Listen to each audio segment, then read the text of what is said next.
Man, sales is tough. I'm just not cut out to be a salesperson. Have you ever felt that way? Selling doesn't need to be so difficult. My name is Harry Spate. I'm here to serve and to help you succeed. Join me as we discuss sales made easy.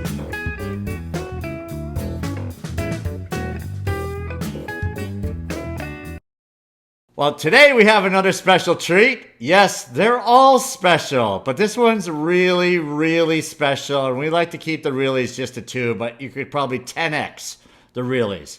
Why? Because I have an old friend with me named Curtis Ziemba. And I've known Curtis since he was a little lad. And, back then, I was not much bigger than a little lad myself. So Curtis and I have been friends through thick and thin, and we both belonged to the same club at one time, became great friends there. We both got into sales around the same time, and we both took different paths once we were in sales. The great thing about Curtis is that he is a deep thinker, and he will drop some wisdom with us today. So welcome to the show, Curtis. Hi, Harry. It's great to be here. Thank you so much for inviting me. Yeah, I mean, this is a real thrill of mine. So, Curtis, I understand you're like the professional trainer at Cox Communications. What's that job like? What do you actually do?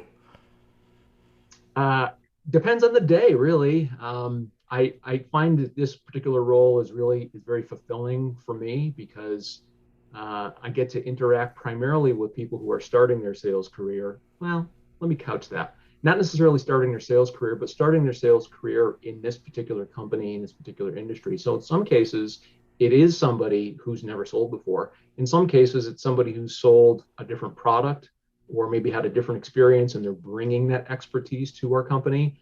And so the role that I have particularly is trying to identify what are the strengths of these sales folks. What is the culture that we'd like to operate and perpetuate within our company? How do we want to communicate with our customers? And every from class to class, I focus more on the residential or B2C type of sales agents. I've done a lot of work with B2B as a salesperson and as a sales Mm-hmm. professional. I tend to focus more on the B2C type of sales. But I think as far as some of the concepts and some of the basic success nuggets, if you will, for a sales career. It's just really, really exciting to be able to pay it forward, to be able to learn from people that are coming into the classes with different perspectives, and very, very fulfilling, very enriching, and I just love it. Yeah, you're such a giver. It's great to hear that. For those of you who don't know, Curtis is in the Selling with Dignity book. We put one of Curtis' many stories. The guy is such a great storyteller about taking care of his clients. And even when he changed companies, clients follow him along. And that's a great, characteristic of someone who's doing an awesome job in serving their clients. So how are you let me step back here. So what are you seeing today in sales that may be different from when you and I started, if anything? I think I think that there's more people that are looking for sales to be a career as opposed to the job of the moment. And I think you bring to your role a different mindset when you're thinking, I am on a career path within sales, as opposed to I happen to be selling as a job right now. And so I think that the mindset of there's so many resources available to people who want to actually hone their craft and hone their career. And I think people are really curious about how can I discover what my unique sales voice is? Interesting. Because Yeah. I'm not going to try to be Harry. I'm not going to try to be Curtis. I'm not going to be try to be the salesperson who I'm sitting next to in class. How can I find my unique sales voice? And that I think the learners that are more curious about that are going to have a long and stellar career in this industry. Oh, dang, this is so good. I'm telling you, wisdom, ladies and gentlemen. So you just mentioned finding your own sales voice. I love it because I believe a certain way about people having an audience, right? And people will say things to me like, well, I'm not like you, Harry. You're outgoing, you're fun, you're charming, you're good looking. No, they don't say any of that stuff, but some of it. So, talk to me about that. People finding their own voice.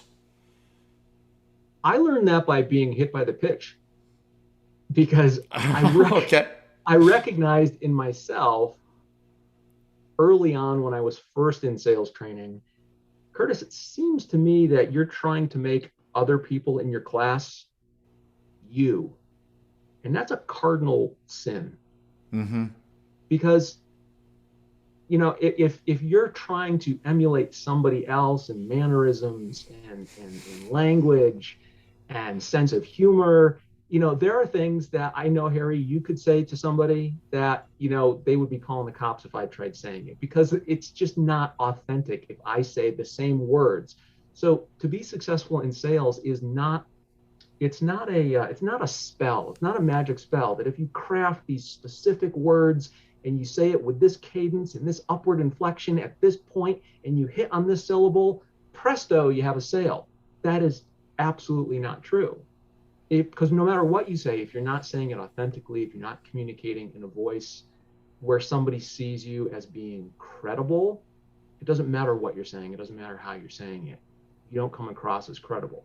And that's finding your sales voice is not something you do at the end of a 1 week workshop or a 4 or 5 week onboarding time.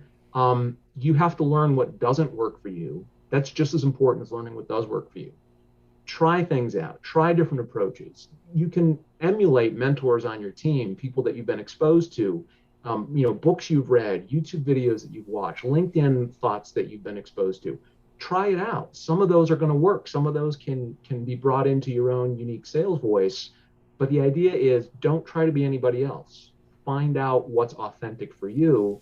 And that's probably, it's not a shortcut, but it's the shortest way to success in my experience. Yeah, it's great stuff. I mean, a lot of our listeners here are entrepreneurs, and I was just speaking to some in Clubhouse, and one person was talking about being an introvert and isn't very outgoing, doesn't want to bother people. And then you hear other people who are clearly not introverts, right? And, spouting their wisdom, which is great, but different types of people. So, if for the entrepreneurs out there, what would how would this apply to them? Because they're not getting any sales training, so they're pretty much showing up at work every day, and for whatever 15 minutes to a couple hours a day, they're putting on a sales hat with no real education. So how is what you're saying helpful to them, or how can it be helpful for them? I think that's one of the ways that social media can really be just a tremendous resource. I think too often in sales, there's a tendency to think of social media is a virtual business card. So I'm going to take my virtual business card and post it and say, hey, my name is Curtis. This is what I do. This is what I sell. This is the product or service I have. If you're ever interested or you know anybody who's interested, please give me a call. And then they sit and they wait for the phone to ring. And if that's how you're utilizing social media, there's a reason why the phone's not ringing. Um, I think that when you can expose yourself to as many different voices, that's going to help you see, hey, wait a minute, I can picture myself saying this or doing this. So, for an example, in the particular business that we have, I think of all the different sales channels we have, right? So we have a direct sales channel where a Mm-hmm. sales representative is interacting, in most cases, face to face with a customer. We have phone based or call center sales reps. It's got a completely different interaction with the customer. The time frame is different. The flow of the conversation is different. We have a digital sales channel who interacts with customers that are interacting on our website. And so maybe it's the limitations of the chat and how do I interact? If you're trying to be a direct salesperson in all those other sales channels, it's not going to work. And then, of course, if you happen to have like a retail setting, how you interact with somebody in retail, that's going to be different than all those other sales channels. If you have a sales role where you're trying to retain customers who might be considering leaving, that's still sales, but it's a different type of sales. So when you engage with social media and you broaden your exposure to sales voices, what are people in your industry doing? What are the tips that they're sharing? What are other people in my market who service the same customers, maybe in an adjacent industry, maybe a totally different industry, but they're talking to the same customers? What are the successes that they're having? How are they getting that? So social media, you can, instead of using social media as something to help you hunt for customers, use social media as an engine to harvest best practices. Social media, you can go to LinkedIn, for an example, and you can set up, I would like to stay in touch with the people who are first person network connections of Harry, for an example. So I can go to your profile and I can search who are Harry's first person connections. Mm-hmm. How many of them live in my town? How many of them work in my industry? Let me follow them. I don't have to become friends with them and invite them over for Thanksgiving dinner, but where are they seeing success? And if I can expose myself to if you can carve out a certain amount of time on a daily basis or on a weekly basis or with some regular cadence, Right. to say, I am going to invest in my own personal development. So we can have a lot of virtual mentors by leveraging social media. Follow your industry, follow your neighborhood, follow your peers, follow people that you respect.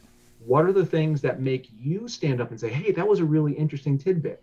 Was it one of your 3-minute videos that you shared? I mean, I really love, interacting with the different thoughts that you put out there, because I might not have organically thought of it myself. And so you can expose me by following you, Harry. You can expose me to a thought that I might not have organically had, but you brought it onto my plate for the week.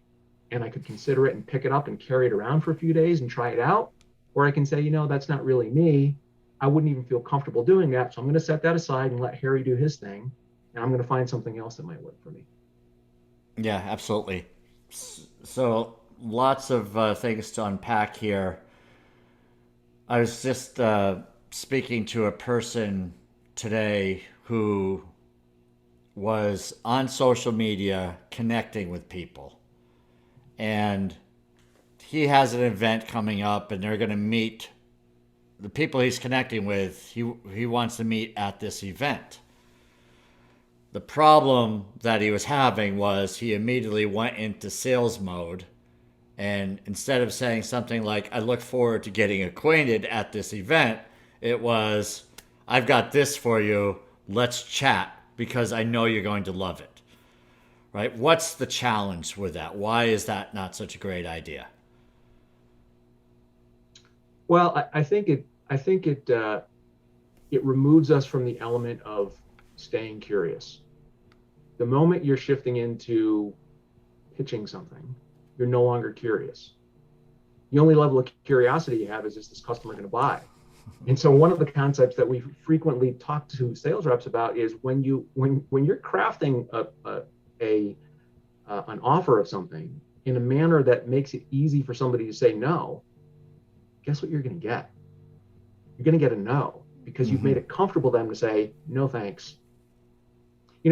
I was reflecting on something that you put in the book, Harry. You were talking about, at one point, you're talking about the experience of being in the Dominican, and you would have an interaction with I don't know what you call them, street urchins maybe. Yeah. And so it's not that, you're not judging them. They're not bad, right? They're just trying to make a living. They're just trying to put food on their family's table. And so if they're coming up to you and saying, hey, polish your shoes or carry your bag or whatever, the way that, when you reflect upon the way that you react to them, it's like, look, go away. Mm-hmm. I'm fine. See what Right. you're doing there. I'm all set. You immediately go into a defensive mode. Yeah. And the reason for that is because they are so focused on their particular priorities. they need to do something to get a couple dollars or some coins or whatever, Yep. so their family can eat. So they're really, really focused on what they need, as opposed to that same situation. If you land in the Dominican Republic and the person who meets you at the bus is your guide, welcome to the Dominican Republic. I've been living here for the last 20 years. Let me show you my town. Can I carry your bags? These are the protocols that, this is what this culture is like. This is when people eat. This is when people sleep. This is how people greet each other. This is the way that you go into a conversation. This is the way that you interact with somebody who's older than you or younger than you or whatever.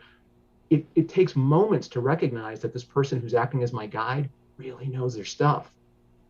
And so in that setting, you're not going to say, hey, thanks, I'll figure it out myself, because the guiding principle is they're here to help you acclimate to a new environment. And so I think as an entrepreneur, if you are perceived with that credibility of, I'm a guide, I know this industry, I know this market, I know the problems of these customers, and I'd like to get to know you, there's going to be a lot less resistance to that type of message, as opposed to, hey, shine your shoes, mister. Yeah. And I It's think that a lot beautiful. of times in these networking events, we come across as a street urchin begging, hey, can I shine your shoes so I can get that coin and go do something that I want to do, as opposed to, how can I serve you in this community? What Right. would you like to know about this industry? Yeah. Such a huge challenge, and it's just so well stated. So it's really about providing value, providing exceedingly, you're providing value in that circumstance. So, and that person separates themselves. And it's just reminded me back years ago, my wife and I were in East Berlin when there was an East and West Berlin. And a fellow came up to us and he said, I'm practicing my English. I see that you're Americans. Would you like a tour of my city? I'm telling you, it's like exactly. I don't know if you did. I put that in the book. I mean, it's amazing that you just came up with this. Well, anyway, we spent hours with this guy as he brought us through all of East Berlin, while everyone else was on this tour on a bus looking at sites. We're walking in buildings and seeing bullet-ridden buildings from World War II, which were still standing in East Berlin. Had the experience of 30 plus years later, I'm still remembering the experience. And we gave the guy, obviously we paid him something. He never asked. But now that you mentioned all this, maybe that was the guy's gig, right? I mean, he went around, told everyone he was going to help them and see the city, and he was, without selling, without being the pushy salesperson, was probably making more than anyone else was. So I'm curious, is that somebody that you had any interaction with at all? Was he a friend of a friend, We or? met him on the street. He Wow. literally came up to us while I don't know if we were just walking on the sidewalk, standing and looking at something, but yeah, it was interesting. So if you close your eyes and mentally picture, can you kind of picture who he was and what he looked like? Yes, That's absolutely. that's the difference of Yeah, being a guide. yeah. Because what was that? Late 80s that you and Yeah, friends were yeah, there? it was 1990, I believe. Yeah, Okay, so 1990. So we're talking 30 years later, you can remember the experience of that guide bringing you, behind the curtain, and yeah, the feeling that you literally. come away with, yeah, or behind, yeah, literally behind the iron curtain in that case, right? Yeah, So, it's interesting that if I were saying, hey, you know what, my wife and I are planning on going to Berlin, I know that you'd be thinking, oh, you've yeah, got to look up this guy. This is the corner he was on. This is the color yeah. shoes he was wearing. You have to look him up. You're never.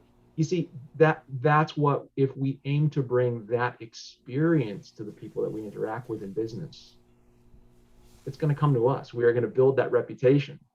And you don't just add a few drops of water to a pile of powder and poof, you have credibility. We have to be thinking about the long game. It's that whoever I'm interacting with, have I provided the best possible experience? Right. Because that's what people are gonna call to mind first, even like you said, 30 years later.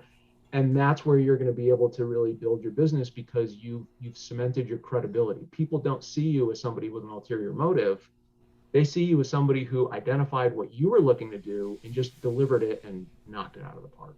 Yeah, and it's that whole ulterior motive thing that people know that we're selling, right? It doesn't mean we have to hide that we're selling and play tricks, right? You know, we were talking about this earlier about, you know, a new line might be, do you mind if I ask you a question? Out of the blue, right? So you're being approached by someone. Do you mind if I ask you a question? So you're thinking, well, maybe the person needs help, something. But they're going to ask, you know, what are they selling Bitcoin? There's going to be some bait and switch there, and that's not what I'm talking about, right? That's certainly not selling with dignity. But you know, the idea of this being a guide and providing exceptional value. Think about this, like there's a number of entrepreneurs that will belong to networking events or groups and chambers and Kiwanis and Lions clubs and you name it. And the first thing we think about is that group going to pay for itself? Will I get my ROI on that? Right? Will I get my return of investment? If it's going to cost me $1,000 a year, will I get that back? And I encourage people, because someone just asked me this today. They said, "Well, I see you belong to such and such. Is that a good group?" And the answer is, it is what you make it. Right? I can't say if it's a good group. If you're not relatable, if you're not a giver, I could say it's a good group all day long, and then you're going to dislike me because you might feel like you're not getting your ROI on it because no one's giving you anything, because you're not providing exceptional value. And then all of a sudden, you're leaving saying that group that Harry belongs to is a bunch of takers. Right? So that's, you know, I love what you're talking about here, is that this idea on social and in sales, being the guide, there's just so many different ways of applying that. So what else? What else is Well, valuable here? just riffing off of that, I think that I know in my experience, just on reflecting upon it as you were telling that story, that um, when I can be introduced at a club event or some type of networking event, usually they'll have some type of speaker who is, sharing their particular hard-earned wisdom and expertise and life story or whatever.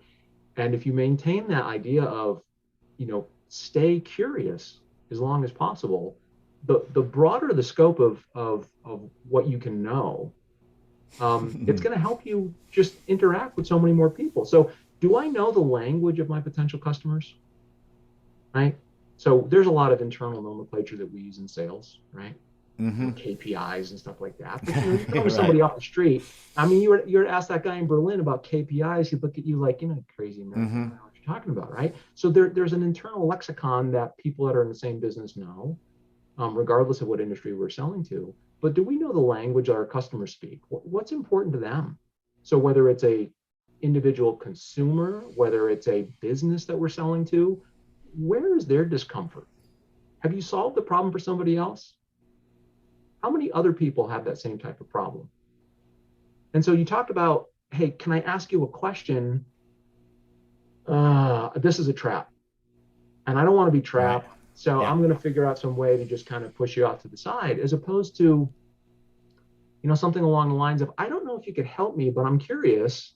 And then if I've said, I don't know if you can help me, you're thinking, well, what do you mean you don't know if you can help me? If I can help Mm-hmm. you, I'll prove that I can help you. I don't know if you can help me, but I'm curious. And then ask a question that's rooted in what's important to that person. Yeah. And I think It's great. you and I might have mentioned it when we were talking, in the early stages of writing your book. I have an older brother who's been in sales for, 40 plus years as well. And there was a time in the mid 90s when he was driving a truck. And this is back in the days before MapQuest and before, having an app on your phone. So he was driving a big box truck in New York City.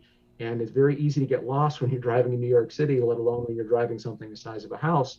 So when he needed to get directions, he would pull his truck over or roll down the window and he'd ask somebody in the street, pardon me, I don't know if you can help me, but I'm looking for, and it's amazing, you maybe think of categorizing, your average person walking down the street in New York as maybe being gruff or abrupt, but by just starting the conversation, I don't know if you could help me, but Mm-hmm. people wanted to be a guide to their city. Yeah. Oh, I know everything about the city. Absolutely. What you're looking for, you want to go down 2 blocks, take a right, go down 2 blocks, and then on the left hand side, that's your destination. See, I just helped you. All right, you have a great day. And then they take off. But the end result is Paul ended up getting the information he wanted and finding the best way to get to his destination. But the way that he just approached it was, I don't know if you can help me. And so that, I think what I take from that is, even though that has nothing particularly to do with sales, it's the way that you Oh, approach, yes, it does. you know? Yes, So it does. there's an element of Yeah. psychology and understanding how people work, because the Right. people we're selling to buy the same way that you and I buy.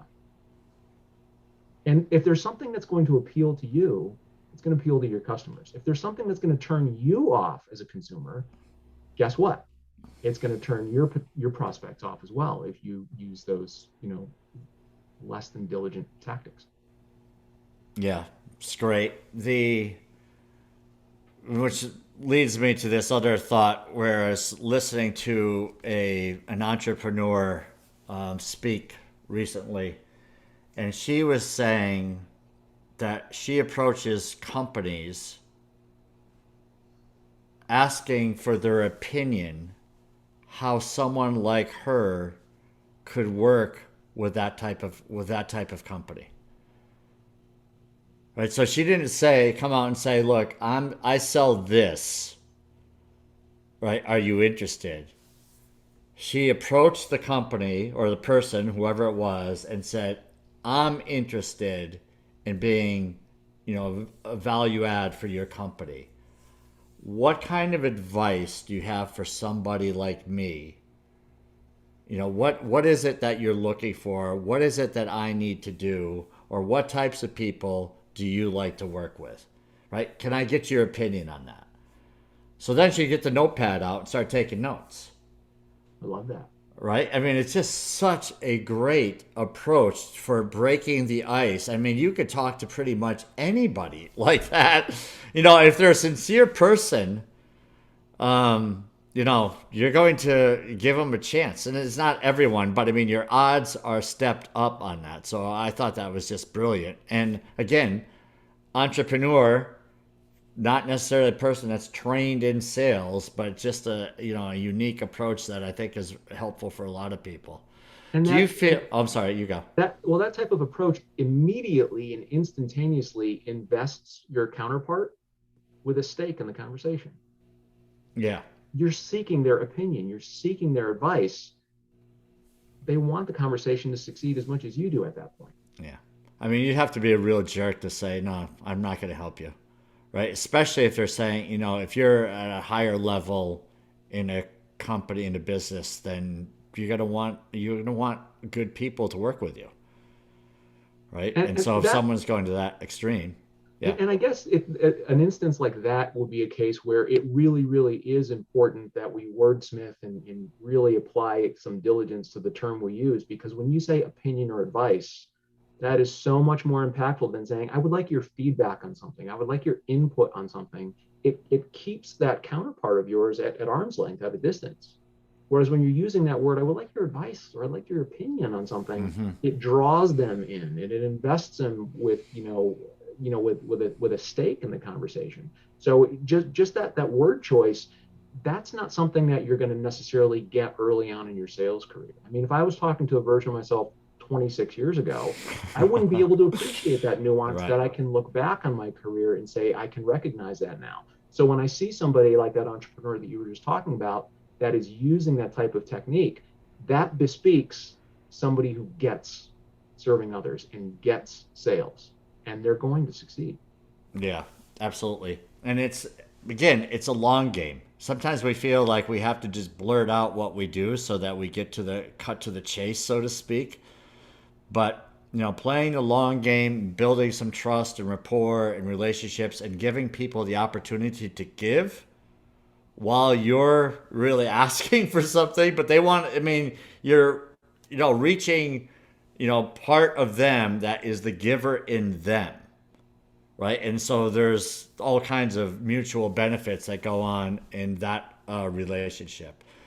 So, switching slightly, do you encourage your salespeople to ask for permission, like before they're having a conversation? Or are they asking things like, "Do you have a couple of minutes?" Or "I know I'm interrupting you," or something like that, where they're introducing themselves and really asking if they have a minute or two to do their questions or presentation or pitch, Yeah, if you and will. that's something that it probably is going to, specifically what you say is probably going to be different from business to business and from market to market and from neighborhood to neighborhood.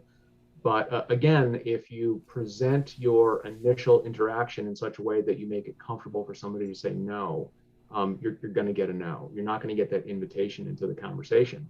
So if you preface it by honoring the fact that you were not planning on picking up the phone and talking to somebody today, you were not planning on seeing somebody in your lobby that was just, cold calling. You were not planning on opening the door to your home and interacting with a representative from the company today. When you ask, is it okay if I talk to you, as opposed to, I know that you're busy. I understand that this is unexpected. I only have a minute, and I'm going to honor that. And then I'm going to leave you with a key piece of information or a key insight.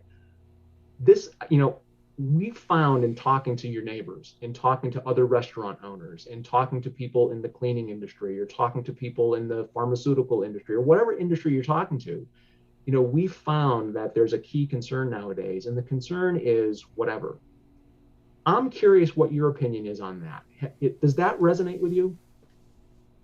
And Okay. if you invested the time to learn their language before you start interacting with them, well, wait a minute. Yeah, if I'm talking to somebody behind the door of a residential home, and I know that they probably have kids, and those kids are probably learning from home, yeah, I've got a lot of problems having to do with trying to, make sure my kids are actually doing their homework. How did you know that? Mm-hmm. Well, it's because I've talked to other people like you, Right. and we might be able to help you. Yeah. Maybe we can schedule some time to talk when we can actually consider some things together. No, oh, where are you going? Come here, let's talk. Yeah. What do you got? Cool. Yeah, that's good stuff.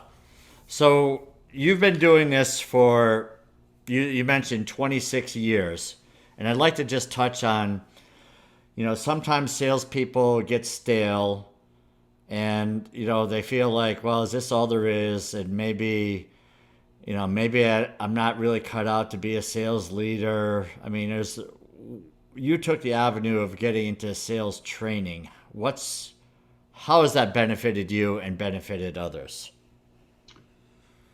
The benefits have been extraordinary. I was involved with standing up a pilot project at my company, and I was part of the project team as a subject matter expert for the particular goal that my company had at the time. And one of the things that I ended up doing was I ended up doing some sales training, and I had never been on that side of the conversation before, and I found that it was so rewarding and so engaging, and I wanted to explore. So I happened to mention to some of the folks in the leadership of my organization that when there's an opportunity to get into sales training, I'd love to explore that. I've had the benefit of being exposed to some exceptional trainers, and not everybody who's succeeded at sales is even aware that in some organizations you can take that path of sales training.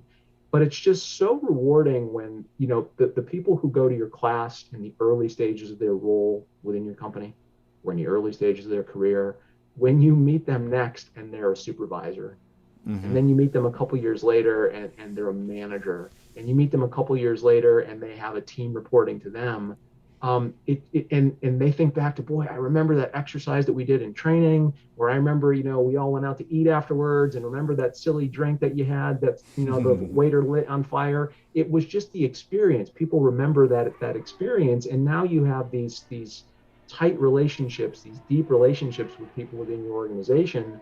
And it's something that I've been able to foster those relationships deeply across the enterprise because of the fact that I've been in training.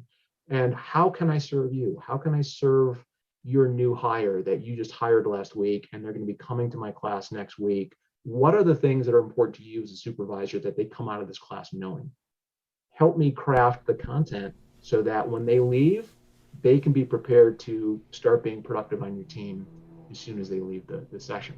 So a lot of it is developing relationships, but building relationships so that, the end of the class isn't the end of the relationship. There are people who were in my class 10 years ago at this company that I still interact with, in some cases, even on a daily basis. And it's just amazing the amount of business acumen that I've been able to build by just maintaining those relationships. Even something as simple as, hey, can we put a 15-minute recurring call on our calendar once a month? And if the answer to that is no, you probably don't have a good relationship. But if it's just 15 minutes, you just catch up with the people that you'd like to keep in your life and the people that you'd like to keep in your career for whatever reason. Even little steps like that can help, fill up your bucket when you really need it. And you never know whose input's gonna do that for you. Great stuff. Curtis Ziemba, the legend, the superstar over at Cox Communications, helping others to develop with a sense of selling with dignity, if you will. Curtis, it's been a real pleasure to have you on the program. Sales Made Easy. You do make it easy. I love your approach, your servant mindset. We wish you the best success, and please come back on this show. Be happy to, Harry. Thanks for having me. It's been a pleasure. Outstanding stuff. We'll talk to you again soon, my friend. Man, sales is tough. I'm just not cut out to be a salesperson. Have you ever felt that way? Selling doesn't need to be so difficult. My name is Harry Spate. I'm here to serve and to help you succeed. Join me as we discuss Sales Made Easy.